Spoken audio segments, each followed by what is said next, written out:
Yeah, but I get what he said. He's like, okay, well, yeah, my dad, I'm gonna go work for the family business, but right now I ain't feeling someone take me a little break off. COVID. He probably said COVID around. So I can't do much right now. So, I can help you out. Well, if he ain't cheating, then he already got money available. Yeah, that's what I'm saying. What you think? Hold on, Brianna.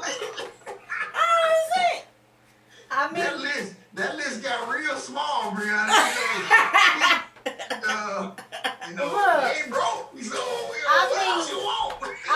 When she needs something, he got it. Yeah. He ain't cheating as far as you said. Yeah. So. He give her what she want, what she asked for. So I'm almost like, too. I would just be like, well, you know what? Maybe I don't need to see you playing PlayStation when I get home. So maybe do something else.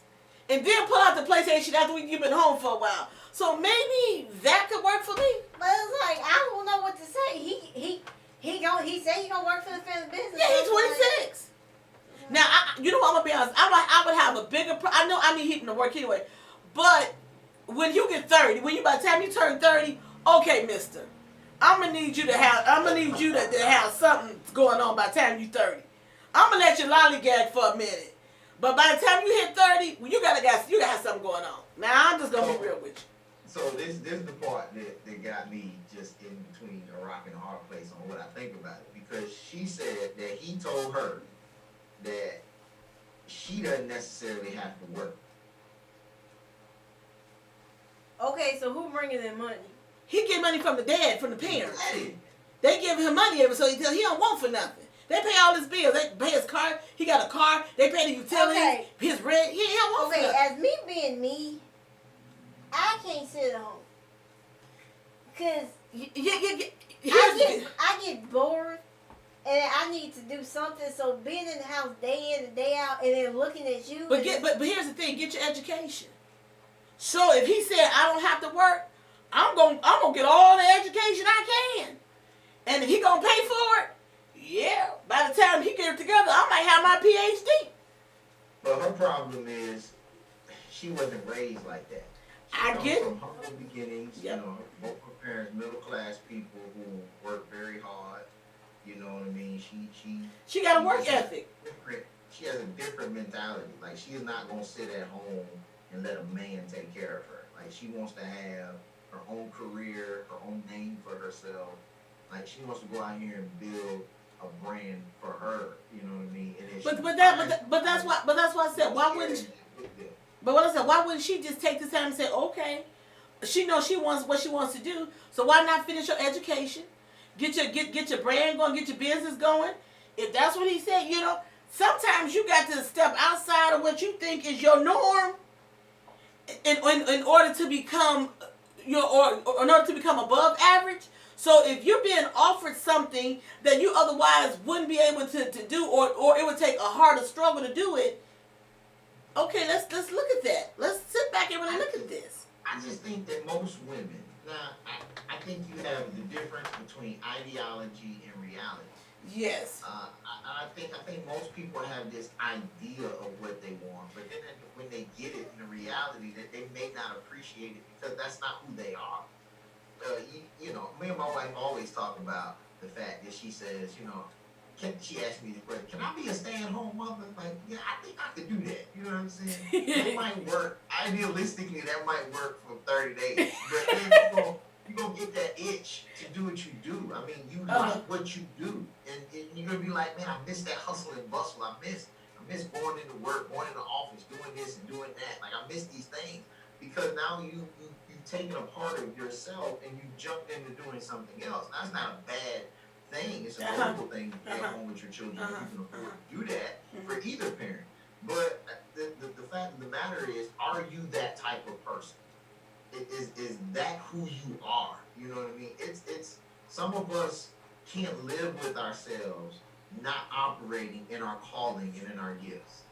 And we got to be true to who we are. And I think she is trying to be true to who she is without saying, I don't want to squander a good thing, because this might be a blessing, but at the end of the day, yeah, that's what I'm saying. It might be a blessing for her, and she ain't really looking at it. It's a blessing because I'm having emotional reaction to my man's. Because when she thinks of a man, most girls will think of a man kind of similar to their father.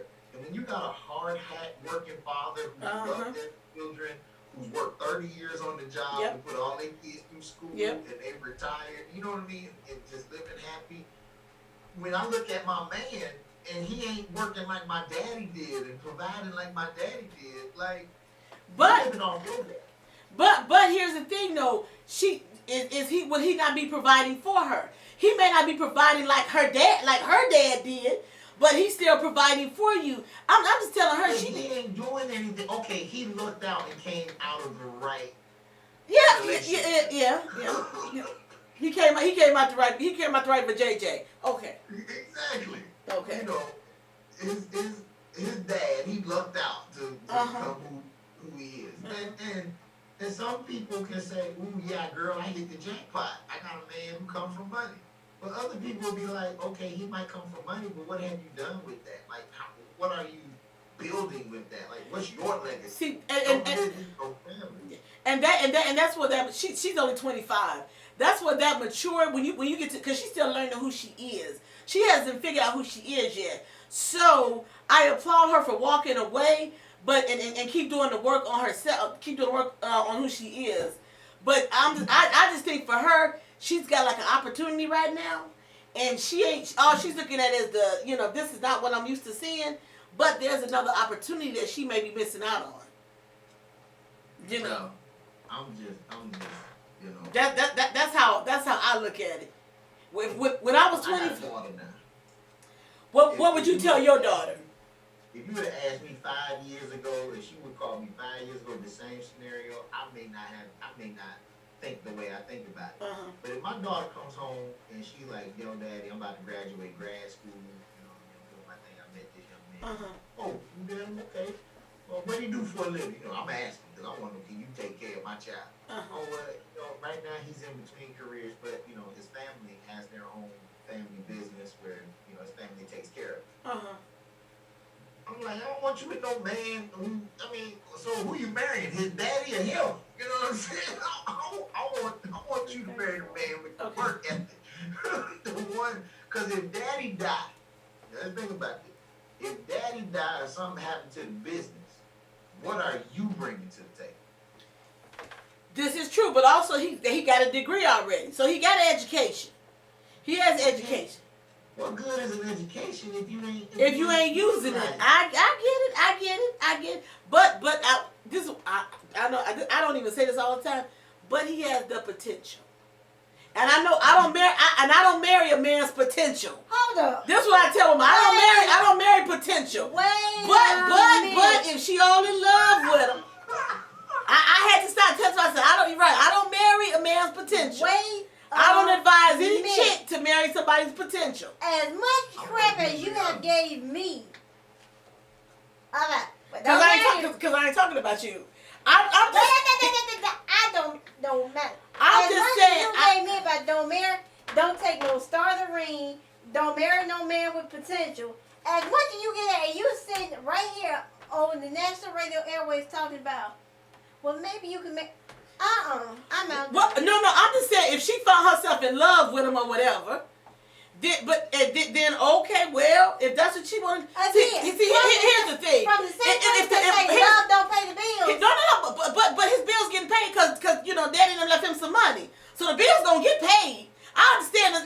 It's like double standard. I get that. But if he got money to pay the bills, okay. But you got money to pay the bills, so